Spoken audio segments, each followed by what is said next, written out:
जय हिंद साथियों। तो आप लोग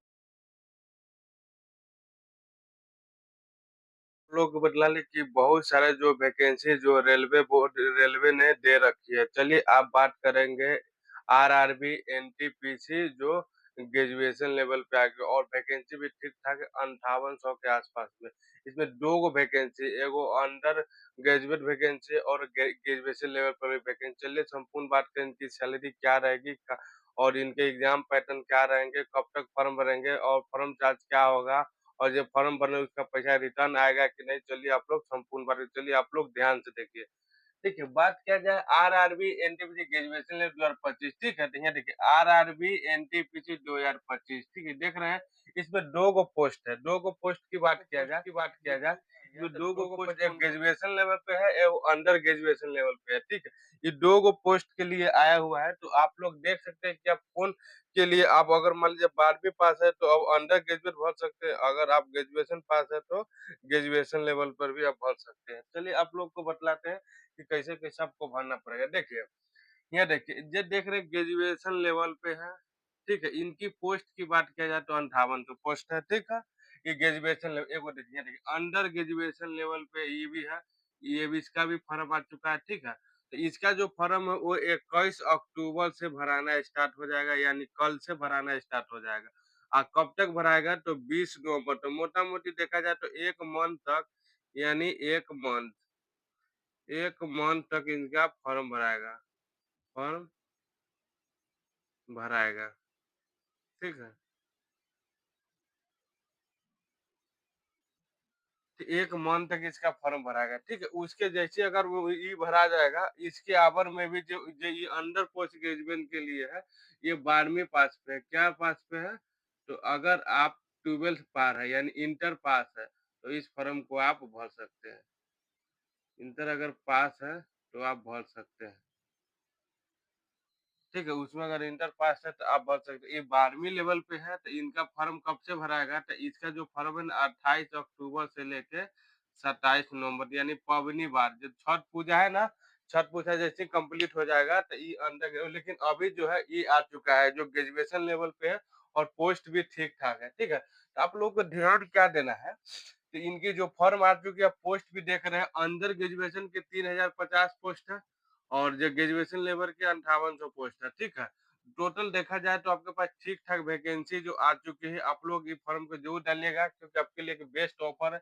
अभी इलेक्शन है इसलिए आपको फॉर्म दे रही, हो सके कि आगे भी आने वाला साल में फॉर्म हो सके तो ना दिया जाएगा वैकेंसी, लेकिन रेलवे ने जारी कर दिया है और वैकेंसी भी ठीक-ठाक 5800 के आसपास में है। चलिए बात करते हैं कि जो इनके जो होते हैं सब्जेक्ट, कौन-कौन सब्जेक्ट होते हैं और इनकी कौन कैटेगरी के कितने पैसे लगते हैं और इनमें सिलेक्शन प्रोसेस क्या है, संपूर्ण हम लोग बात करेंगे। देखिए, इनकी जो पोस्ट देख लिया वो ग्रेजुएशन लेवल, वो अंडर ग्रेजुएशन लेवल पर, ठीक है। अब इनकी जो फी होती है, जो सबसे बड़ा डिपेंड करता है बच्चों जो कि फी कितना रहेगा। सबसे बड़ा बच्चा को फॉर्म डालने से पहले सोचता है कि सर फी कितना रहेगा, कब तक फॉर्म भराएगा, मेन डिपेंड। लेकिन चलिए इसका फी कुछ खास नहीं है। अगर जनरल वाले, ओबीसी वाले और ईडब्ल्यूएस, ईबीसी, ठीक है, अगर फॉर्म भरते हैं तो 500 रुपया लगेंगे फॉर्म चार्ज। लेकिन एक कंडीशन है, कंडीशन क्या है, देखिए कंडीशन क्या है कि सीबीटी 1 का एग्जाम होगा, ठीक है। अगर सीबीटी 1 के एग्जाम में अगर आप मतलब सीबीटी 1 के एग्जाम में आप एग्जाम देने जाते हैं, ठीक है, सीबीटी 1 के एग्जाम में आप परीक्षा देने जाते हैं और बैठते हैं आप, तो आपको 400 रुपया रिटर्न कर दिया जाएगा। 400 रुपया जो है ना रिटर्न आपको कर दिया जाएगा सीबीटी 1। जैसे सीबीटी 1 एग्जाम दीजिएगा, ऐसे 500 रुपया चार्ज है। तो बहुत सारे लड़के होते हैं ना फॉर्म भर के नहीं जा पाते हैं, इसलिए इनकी प्राइस जो बढ़ा के जो 500 रखा गया। अगर आप सीबीटी 1 देने जाते हैं तो आपको 500 रुपया जो फॉर्म भरा है वो आपको 400 रुपया कटे, 400 रुपया आपके अकाउंट में चला जाएगा, जिससे जिसे जिस खाता से आपने पे किया होगा उस खाता पे आपको 400 रुपया रिटर्न चल जाएगा। उसी बात करते हैं कि सर एससी एसटी को नहीं मिलेगा, तो एससी एसटी अगर 250 रुपया फॉर्म भरे तो इसका 250 रुपया सीबीटी 1 में बैठेगा, इसका रिटर्न कर दिया जाएगा, ठीक है। तो आपको तो एक बेनिफिट भी हो गया है कि आप अगर एग्जाम में बैठते हैं सीबीटी 1 में, या क्वालीफाई हो या ना हो, उसे डिपेंड नहीं करता। अगर एग्जाम सीबीटी 1 में बैठते हैं तो आपको पैसा जो रिटर्न कर दिया, अगर नहीं आप सीबीटी 1 में बैठते हैं तो आपका परीक्षा मतलब आपका पैसा रिटर्न ना हो पाएगा, ठीक है। और देखिए फॉर्म चार्ज भी ठीक है, तो मान लीजिए जनरल ओबीसी का मोटा-मोटी देखा जाए तो ₹100 ही इसका फीस रहा।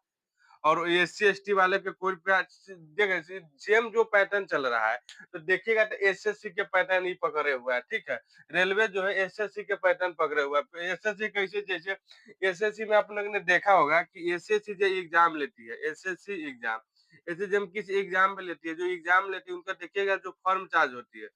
जो फर्म चार्ज होती है, तो चार्ज क्या रहते हैं, चार्ज उनका ये रहता है कि जनरल मतलब जनरल वाले, ओबीसी वाले और ईडब्ल्यूएस, ठीक है? उनको ₹100 लगता है और एससी-एसटी वाले के जो होते हैं वो ₹0 लगता है। मतलब एससी-एसटी वालों को ₹0 लगता है। सेम पैटर्न ये भी पकड़ लिया है कि जनरल वाले, ओबीसी वाले इधर ₹500 दिया हुआ है, लेकिन सीबीटी 1 में जैसे ही आप बैठिएगा तो आपको ₹400 लिया जाएगा। और ₹400 आपके अकाउंट पे चला जाएगा, मोटा-मोटी कैसे ₹100 इनका भी फॉर्म चाहिए, लेकिन तत्काल में आपको अभी ₹500 पे करने वाला। और जो एससी-एसटी है, वो उनको भी ₹250 लेकिन वो सीबीटी 1 में बैठते हैं, तो उनका सब पैसा माफ हो जाएगा, ठीक है? चलिए एक और बात आपको बतला रहे हैं। देखिए सीबीटी 1 में अगर मान लीजिए आप एग्ज़ाम में सीबीटी 1 की देखा जाए, सीबीटी 1 में देखा जाए तो सीबीटी 1 की यहाँ देखिए, सीबीटी 1 में क्या-क्या सब्जेक्ट रहेंगे, देखिए रीजनिंग के आपको 30 को क्वेश्चन रहेंगे सीबीटी 1 में, ठीक है? और जीके जीएस के सीबीटी 1 में जीके जीके 40 को क्वेश्चन रहेंगे और मैथ के 30 को क्वेश्चन। ओवरऑल देखें तो 100 नंबर का एग्जाम होगा, 90 मिनट आपको डेढ़ घंटा टाइम दिया जाएगा, ठीक है? 90 मिनट यानी डेढ़ घंटा आपको टाइम दिया जाए, डेढ़ घंटा में आपको कंप्लीट करना पड़ेगा। 100 नंबर का एग्जाम रहेगा और ऑनलाइन एग्जाम हो, क्या होगा? ऑनलाइन एग्जाम होगा इसका, ठीक है? तो आप लोग अच्छे से तैयारी करें क्योंकि आपको ऑनलाइन एग्जाम ढूँढना है, ये नहीं कि ऑफलाइन इसका एग्जाम नहीं होता है। जैसे सीबीटी 1 जैसे आप लोग कंप्लीट कीजिएगा, उसके बाद मतलब कुछ महीने 1 या डेढ़ महीने के अंदर में सीबीटी 2 का एग्जाम होगा। सीबीटी 2 का एग्जाम में सब्जेक्ट मतलब सब्जेक्ट सेम है, मतलब कुछ क्वेश्चन तो ज्यादा रहेंगे।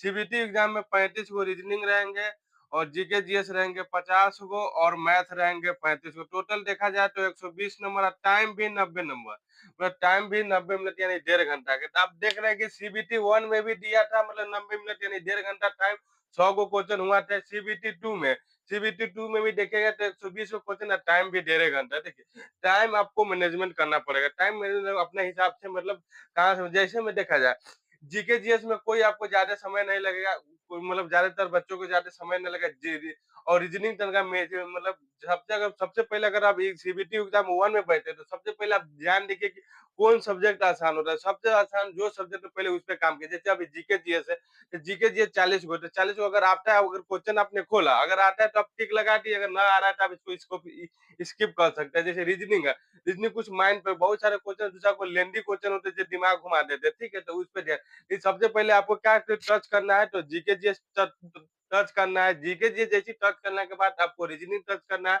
और रीजनिंग टच करने के बाद लास्ट में देखा जाए तो मैथ टच करना है, ठीक है?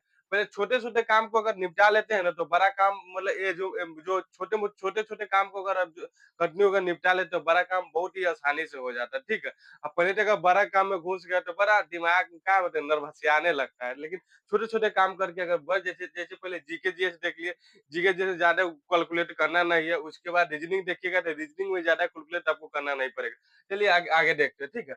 जैसे सीबीटी 1 कंप्लीट किए, सीबीटी 2 कंप्लीट किए, ओकर बाद एक और आता है। क्या आता है, तो डॉक्यूमेंट वेरिफिकेशन और स्किल टेस्ट। देखिए डॉक्यूमेंट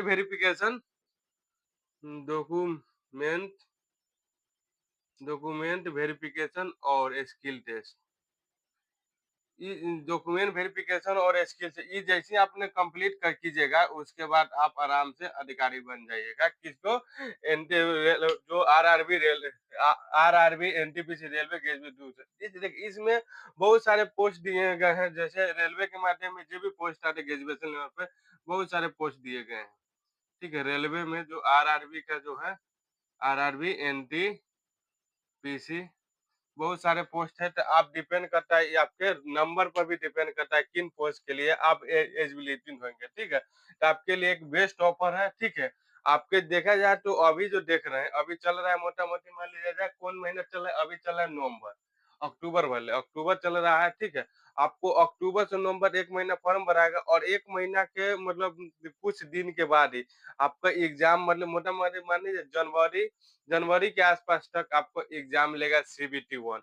सीबीटी 1 जैसे ही कंप्लीट करेगा सीबीटी 2, सीबीटी जैसे ही कंप्लीट करेगा उसका डॉक्यूमेंट वेरिफिकेशन आपको मतलब देखा जाए तो 5 से 6 महीना के अंदर में आपका मतलब जो होता है पूरा मतलब प्रोसेस कंप्लीट कर पाएगा। आप एक अच्छा खासा ग्रेजुएशन लेवल की देखा जाए वैकेंसी जो रेलवे एनटीपीसी में आप अच्छा खासा रैंक पर और ये जो ग्रेजुएशन लेवल के है और इनकी क्वालिफिकेशन की अगर बात कर लिया जाए तो क्वालिफिकेशन की बात किया जाए तो आपको बीए पास होना चाहिए। बीए पास यानी कोई भी यूनिवर्सिटी या कॉलेज ज्यादातर देखा जाए बीए तो जैसे आप मान लीजिए बीए हो या बीकॉम हो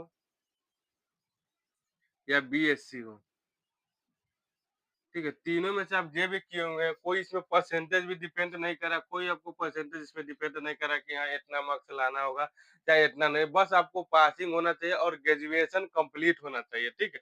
इस आधार पर आप इस फॉर्म को भर सकते हैं, ठीक है? इसमें ऐज की अगर बात करें, जो ऐसे पहले वाले देखे होंगे, बहुत सारे बच्चों को 4-4 साल के छूट मिला हुआ था, ठीक है? कोरोना के समय में। इसमें जो ऐज की बात किया जाए, जो ऐज दिया गया, 18 से लेके आप 33 साल तक भर सकते हैं। जनरल वाले 18 से लेके 33 साल, ओबीसी वाले की बात किया जाए तो 3 ईयर की छूट मिली हो और एससी और एसटी की बात किया जाए तो 4 ईयर यानी 5 ईयर की छूट मिलती है। 5 ईयर की छूट मिली। तो आप डिपेंड करते हैं कौन कैटेगरी में आते हैं, इस हिसाब से आप फॉर्म भर सकते हैं। इस आधार पे आपको कैसा लगा आप लोग ज़रूर कमेंट कीजिएगा और आगे किस पॉइंट मतलब किस मतलब वैकेंसी पर आप मतलब वीडियो देखना चाहते हो, वो भी आपको कमेंट करना पड़ेगा। चलिए आज के लिए इतना ही, मिलते हैं नेक्स्ट वीडियो में।